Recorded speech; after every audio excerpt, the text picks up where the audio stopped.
So I really hoped that I was going to be able to do the next uh, section episode on my trip to Guatemala, but I fell down a rabbit hole.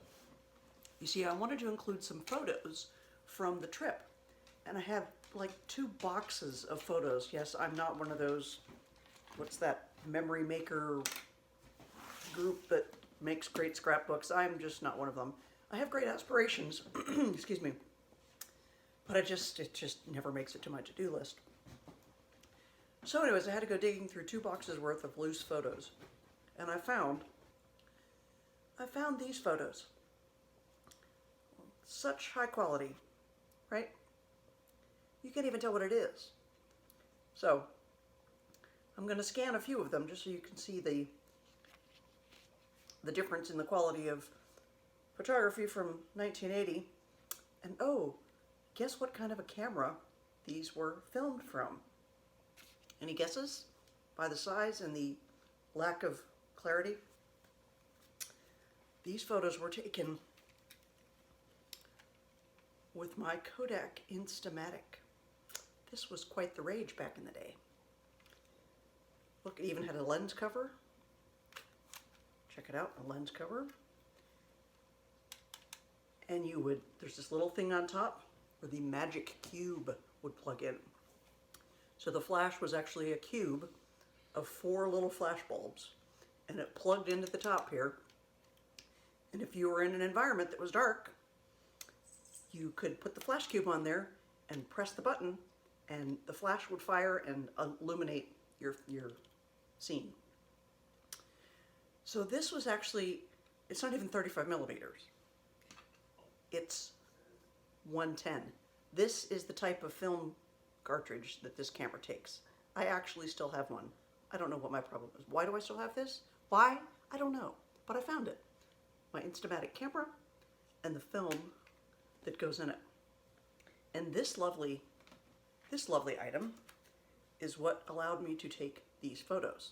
So here I was in a third world country for a month, and I had this kind of a camera and a limited number of shots, and I didn't know what kind of photos I actually got until, a good month and a half later from when I started.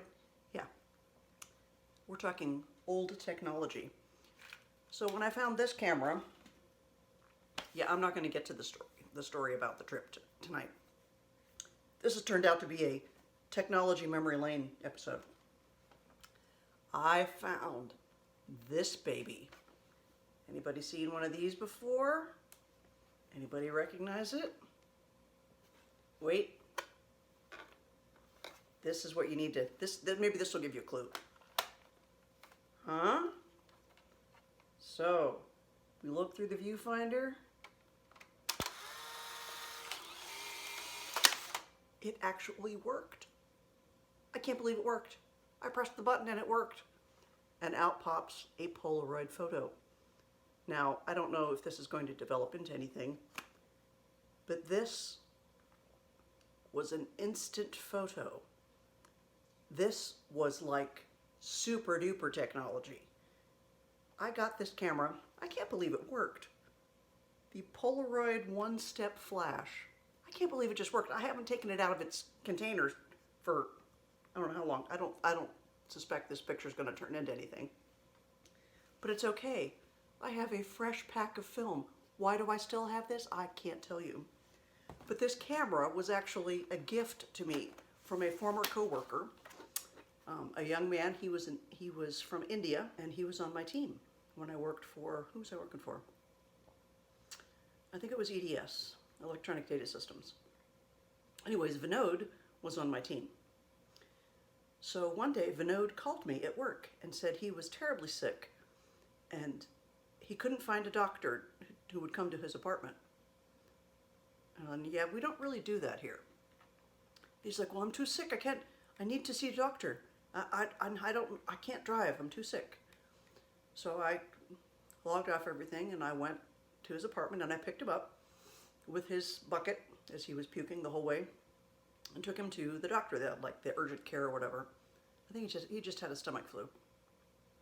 But bless his heart, he was so appreciative that I and I took care of him, and I made sure he was okay, and I got him back to his apartment and made sure we got him some Gatorade or whatever, and that he had soda crackers and ginger ale and all those things that you need when you have a tummy problem. And so he had my number. Anyways, he was so appreciative. He bought me this as a gift. Now, you might think this is much, but when he bought this, this was like $50. And $50 then, this is probably 19, oh goodness, I'm going to say 1986, 87 maybe? This was a big deal. I was like, you can't give me that expensive of a gift. No, I have to. You helped me so much. Okay. So I still have my Polaroid camera, and yeah, this isn't going under. But back when these worked, it would spit out looking like this, and then you could watch the photo develop. It was like being in a dark room, but not. And then it was already coded. Now the original Polaroid cameras, raise your hand if you ever had one of the originals, when it spit out the picture, there was a little tube that had a sponge on it, and it was soaked in a preservative fluid. And as soon as the photo came out, it was covered with another piece of paper, like a sticky substance paper. And so it would come out, you had to hold the photo upside down for like, I don't know, a minute. And then after the minute passed, you had to wait that whole, like it set a timer. Then you would peel the covering off of it, and you would be presented with a photo. But wait, there's more. You could actually, it had actually developed in that minute that you were sitting there holding it. And then you would spread this, you would rub this sponge thing over the photo so that it wouldn't fade. And there you have it. A little history technology lesson on photography, all because I wanted to show you guys some photos from my trip to Guatemala. And this is all I could find. So now I'm looking for photos. I started looking for photos online. Such a beautiful country. It's like volcanoes everywhere. And as I read, I actually wrote on the back of each one of these photos, thankfully, who was in the picture and where it was, because I'd forgotten some of the names of the places because they weren't familiar to me. Places we stopped in Mexico and different places we saw in Guatemala. So I'm probably going to finish this little video journaling of my trip to Guatemala after this 90-day challenge is over, because it's quite time consuming, and it's probably going to take me several days to actually put together each video. And there's probably going to be, I'm going to say there's at least three more 10-minute-ish videos to get you through those, or to let me log those 4 weeks that I was on the road. But anyways, I had fun going down a little memory lane and doing some research, and just seeing now today's photos of what Guatemala looks like.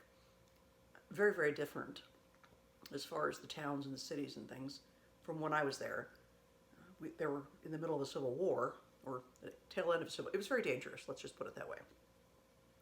But yeah, I'm looking forward to finishing that up and doing a little video log of that trip with photos then and now, talking about the people, because I was able to find some of them online. Anyways, it was fun. Some might say it was a waste of time, but I don't think so. Brought to mind a new appreciation for some of the experiences that I had as a very young person.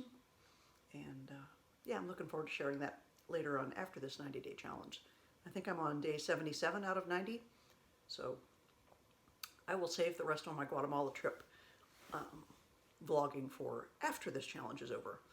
And so I'll probably take a week on each day to put it all together. So I hope you're having a good day, good night. Hope you have a good night's rest and a great day tomorrow. Take care. God bless.